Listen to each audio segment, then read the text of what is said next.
Imagina por un momento estar en medio de un sufrimiento tan profundo que las respuestas no llegan, ni el consuelo parece suficiente. ¿Qué haces cuando el dolor parece no tener explicación? En la historia de la iglesia, hombres y mujeres han enfrentado este desafío y su fe no solo resistió, sino que brilló con una fuerza inexplicable. ¿Pero qué nos enseña todo esto? ¿Es posible encontrar a Dios en medio de lo incomprensible?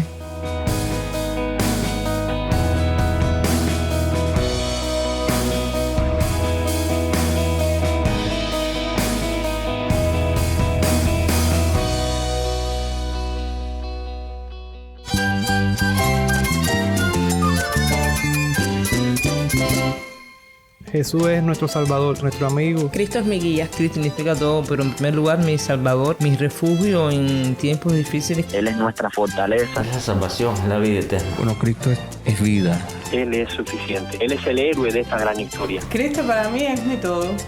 Es todo. Estás escuchando El Faro de Redención. Cristo desde toda la Biblia, para toda Cuba y para todo el mundo.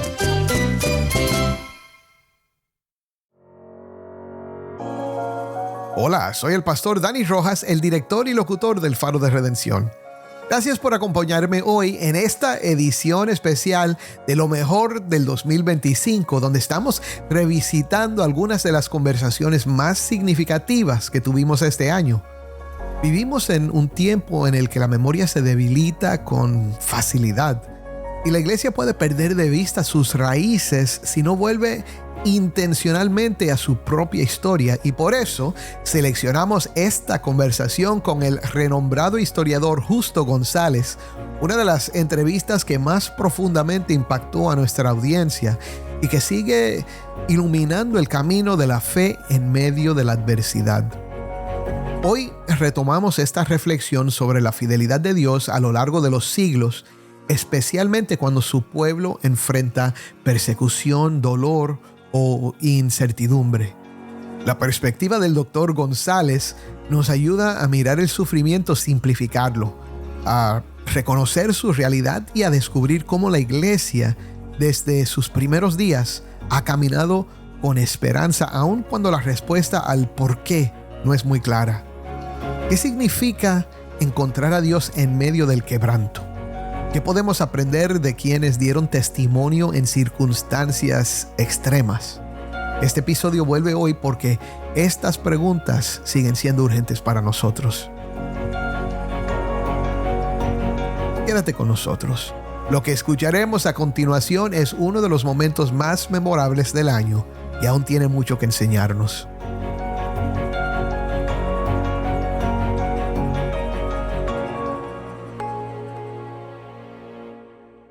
Seguimos hoy con nuestra conversación muy interesante con el doctor Justo González, autor cubano de obras de teología, historia de la teología de la iglesia, historia de la iglesia y muchas otras cosas. Y el doctor Justo González ha traído mucha sabiduría, mucha experiencia que creo que ha sido de bendición para nosotros hasta ahora. Hoy vamos a hablar acerca del sufrimiento y la fidelidad de Dios a través de la historia. Son temas que creo que nos ayudan, bueno, casi en cualquier contexto, ya sea en Cuba o en cualquier otra parte del mundo. A veces sufrimos. A veces el sufrimiento es personal, a veces puede ser un sufrimiento a nivel de toda la iglesia. Pero, doctor Justo, ¿cómo ha permanecido históricamente la iglesia fiel bajo la persecución y el sufrimiento? Déjeme empezar por decir que, por su propia naturaleza, el verdadero sufrimiento es inexplicable. Nosotros, como humanos, al fin y al cabo, creemos que podemos explicar el sufrimiento, ¿verdad? Y podemos explicar algunas de sus causas inmediatas, ¿verdad? Si una persona le duele un órgano, podemos decirle que es porque tiene tal enfermedad, porque tiene cáncer, porque tiene una lesión, porque tiene una infección, lo que sea, y podemos decir, no, es un microbio, una bacteria que tienes ahí. Pero todavía queda la pregunta, ¿y por qué tengo bacterias? Y usted puede decir, bueno, porque existe la cosa, pero ¿y por qué? Y ese por qué siempre queda, ¿eh? Y me parece que eso es importante porque nosotros muchas veces pensamos que la respuesta al sufrimiento es explicarlo. Y en realidad, cuando tratamos de explicarlo, lo que hacemos es que lo negamos y le echamos la culpa al que sufre de que no entiende por qué sufre. Si usted está con una madre que murió su hijo en un accidente automovilístico anoche, usted puede decir, no te ocupes, que eso es, Dios lo hizo por alguna razón que tú no sabes. Aunque eso sea verdad, no se le dice. Bueno, no se le dice porque en realidad es negar su sufrimiento, ¿verdad? Y el sufrimiento hay que reconocerlo como una verdad. Es decir, puede haber otras verdades más allá del sufrimiento, pero hay que empezar por reconocer la verdad del sufrimiento, ¿no? Eso me parece que es fundamental. La otra cosa es que hay que recordar siempre que vivimos por gracia de Dios. Hay un pasaje que a mí me llama mucho la atención en el cual yo no me acuerdo ahora los detalles, pero ahí se cayó una torre, ¿verdad? Y murieron varias personas. Y vienen y le preguntan a Jesús, bueno, ven acá. Y esa gente que murieron eran todos pecadores. Y claro, es interesante porque una manera que están diciendo eso fue culpa del gobierno. Y en cierto modo, en ese sentido, es verdad, porque la torre estaba mal hecha, lo que sea. Pero eso no quita la verdad al sufrimiento de que murió y los parientes de que murió. Y Jesús entonces empieza a hablarles de una viña en la que hay sembrado una higuera, creo que es una higuera, sí. Y la higuera no da fruto. Y el empleado, el mayordomo, lo que sea, del dueño, dice, mira, vamos a tumbar esa higuera, vamos a cortarla porque no da fruto. Y el dueño dice, no, espérate, vamos a echarle abono y a darle un poquito a ver si el año que viene da fruto. Y después termina diciendo que, en fin y al cabo, todos los que estaban en la torre y los que no estaban en la torre merecían morir. Y que el milagro no es que unos murieron, el milagro es que algunos viven todavía, que algunos vivimos todavía. Déjase eso otra vez porque es un pasaje bien interesante. Y me parece a mí que eso es importante porque muchas veces pensamos que el sufrimiento es castigo de Dios. Cuando el momento que Jesús está contando esa historia, imagínense usted que ya se recogió la vendimia, las higueras ahora están podadas, lo que queda es un tronquito. En algunos países dicen un tuño, ¿verdad? Un pedacito de palo, más nada. Quizá una o dos ramitas, pero está muerta. Y está el lado de la higuera, que tiene las hojas verdes todavía. La higuera es un árbol grande, con hojas verdes, bonitas. Mira qué lindo está, ¿verdad? Y a cualquiera que pase por allí, que no sepa nada del cultivo de la vid o de las higueras, dirá, mira, esa higuera debe ser muy buena, y las vides, mira qué malas son, que las cortaron, ¿verdad? Y en realidad es todo lo contrario. La vid fue podada porque dio frutos y para que dé más. Y a la higuera se le atiende con más cuidado porque no sirve para nada y hay que sirva. Wow. Ahora, traiga usted eso a todo lo que se dice hoy, ¿verdad? Que se dice muchas veces que si tú pierdes el trabajo es porque no fuiste fiel. Y que si eres fiel te van a dar trabajo. O que si murió tu hermano es porque hizo alguna cosa mala, ¿verdad? En otras palabras, una especie de idea de que el castigo viene inmediatamente y todo lo que suceda de sufrimiento es castigo. Como los amigos de Job. Bueno, los amigos de Job, y piense usted en Pablo, que está pidiendo que le quiten esa espina que tiene, y Dios le dice, no te la quito. Sería porque no era fiel, ¿verdad? Y claro, el caso de Jesús es el máximo, ¿verdad? Que sufre porque es justo, precisamente. Y su sufrimiento tiene importancia porque es justo, ¿verdad? No porque lo merezca. De manera que me parece que la primera cosa que hay que hacer es complicar nuestra visión demasiado fácil, que creemos que entendemos el sufrimiento. Hay toda una predicación por ahí por todas partes hoy que lo simplifica, ¿verdad? Que si usted hace las cosas bien hechas, Dios le va a premiar enseguida, todo le va a salir muy bien. Estuve en una iglesia donde oí a una señora decir, estaba recogiendo la ofrenda y dice, Dios quiere que tú des el diezmo. Así que si tú das más del diezmo, Dios te va a dar más para que lo que tú das sea el diezmo. Entonces es una cuestión de invertir en la iglesia para que Dios te dé más, ¿no? Me parece que eso es contrario a la experiencia de los cristianos a través de todos los siglos y la experiencia de los apóstoles y la experiencia de Jesucristo. Así que me parece que eso es una de las cosas principales. La otra cosa es que lo mejor que se puede hacer con el sufrimiento es compartirlo. Compartir quien lo tiene y compartir con quien lo tiene. En otras palabras, no trate de explicarle a nadie por qué sufre. Trate de sufrir con él, con ella. Usted está con esta señora que perdió a su hijo en el automóvil, en un accidente de automóvil. Piense cómo se sentiría usted si su hijo hubiera muerto en un accidente de automóvil. Y usted, lo único que separa a usted de esa señora es una cuestión impensada e inexplicable. La iglesia siempre ha tenido un mensaje de compasión en sus mejores tiempos. Y me parece que uno de los grandes peligros que tenemos hoy es que hay una tendencia muy fácil a achacarle el sufrimiento como culpa de la persona que lo sufre. Y eso es antibíblico. Antibíblico. Muy interesante. Hay que compartir en el sufrimiento con la otra persona. Sí. Sí. Claro, y ayudarle. Sí, como pastor, a mí siempre me enseñaron que cuando muere alguien en tu iglesia, la cosa no es ir a explicarle a la familia que todo va a estar bien y que esa persona está en el cielo, sino ir y llorar con ellos. Darle un abrazo, decirle estoy aquí contigo. Sí. Y es algo parecido a lo que estás diciendo ahora. Sí. Bueno. Ahora, otra vez pensando en la historia de la iglesia, ¿qué lecciones podemos aprender de la historia de la iglesia, especialmente en esos momentos de sufrimiento, de persecución, de martirio, que nos pueden ayudar a enfrentar las cosas ahora? Bueno, me parece que lo primero que tenemos que aprender es la palabra mártir originalmente quería decir testigo. Y el sufrimiento puede ser la manera de dar testimonio de la fe. Y puede ser la manera máxima de dar testimonio de la fe. Muchas, pero muchísimas de las conversiones en los primeros siglos segundo, tercero, por ahí sobre todo, ocurrían cuando estaban las personas en algún lugar y veían a otros sufrir por su fe. Hubo hasta el caso de alguno que se sintió tan conmovido que allí mismo dijo, yo soy cristiano también. Y murió. Y lo mataron. Mataron también, sí. Ahora, la otra cosa que es importante también es que la iglesia siempre rechazó lo que llamaban los espontáneos. Es decir, como los mártires tenían tanto respeto, había gente que iba y decía, mira, yo soy cristiano también, mátame. ¿Verdad? Wow. Y esos martirios no se consideraban válidos. El martirio se debe huir siempre que sea posible, ¿verdad? No es cuestión de tener complejo de mártir, ¿verdad? Y no es cuestión de sufrir para mostrar que uno es mejor que el otro, que no sufre, ¿verdad? Porque eso es lo que pasa muchas veces hoy, ¿verdad?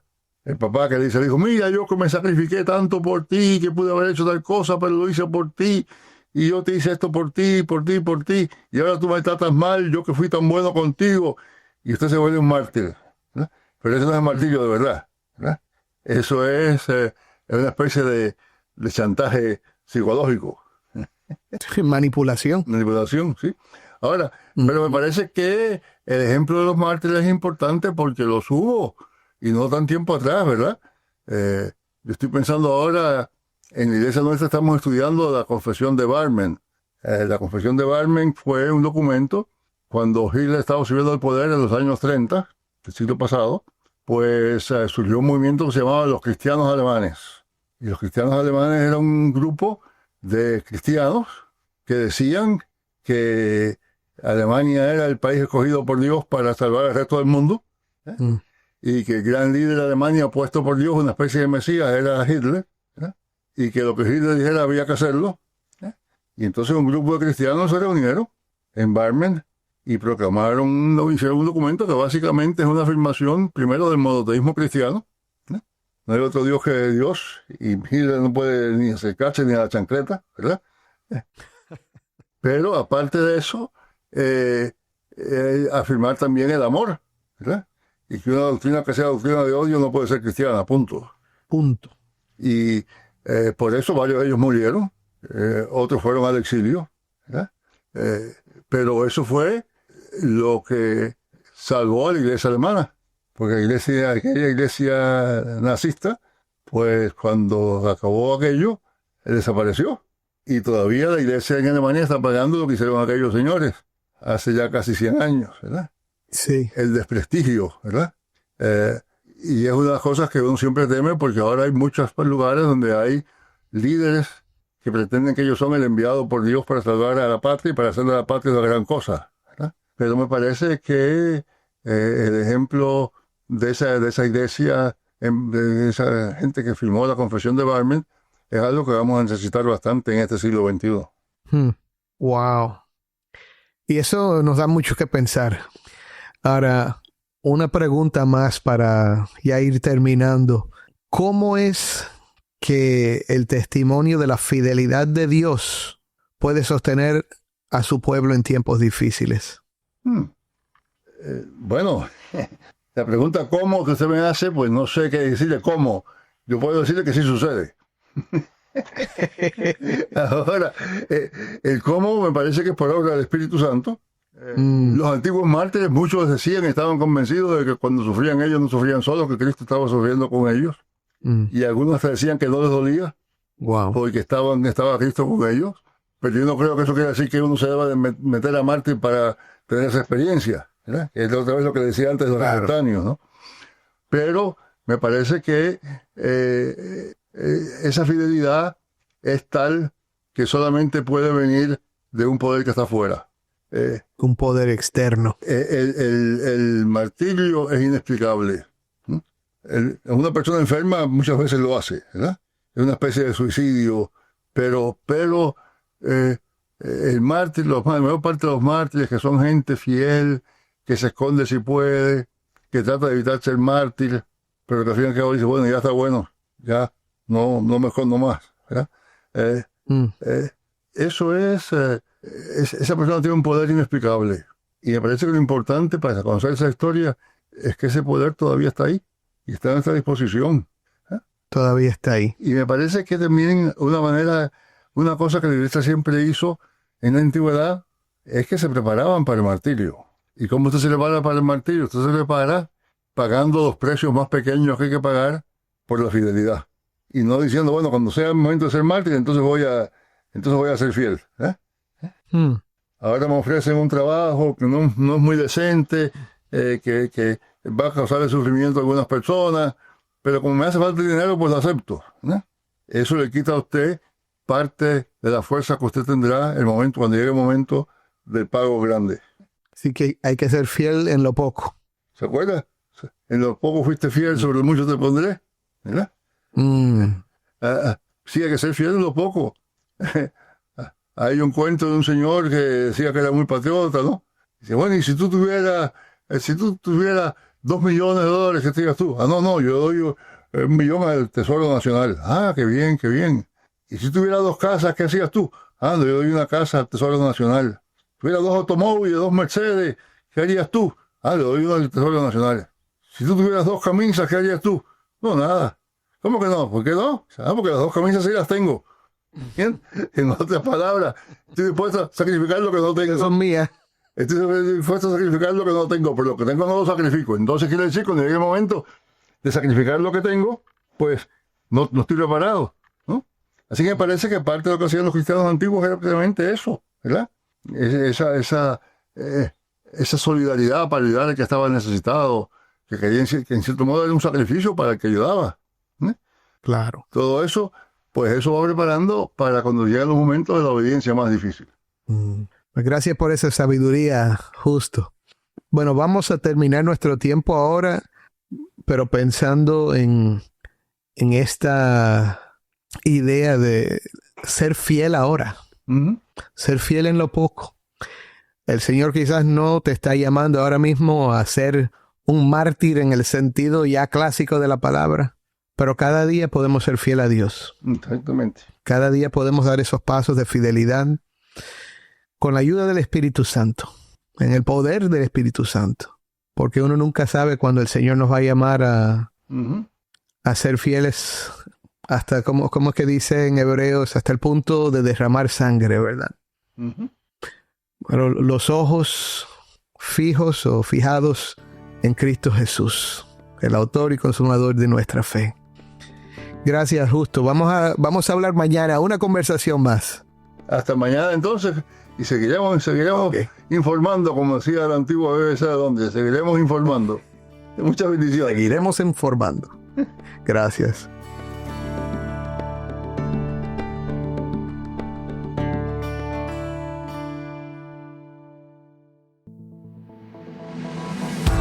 Bueno, acabamos de escuchar una de las conversaciones más enriquecedoras que compartimos en el 2025 con el doctor Justo González, historiador cubano, presentada hoy como parte de lo mejor del 2025.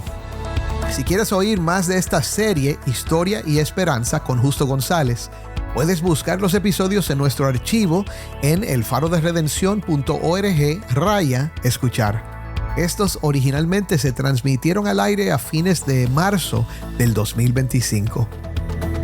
El Faro de Redención existe para llevar la luz de Cristo a Cuba y al mundo. Estamos agradecidos por caminar contigo este año.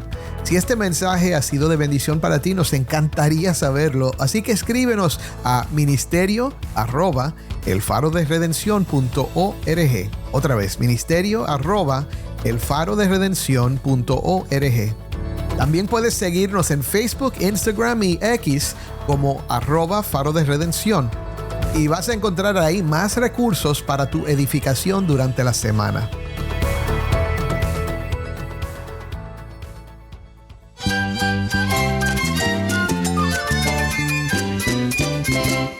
Soy el pastor Dani Rojas. Te invito a que me acompañes mañana en esta serie Lo mejor del 2025 aquí en el Faro de Redención. Cristo desde toda la Biblia para toda Cuba y para todo el mundo.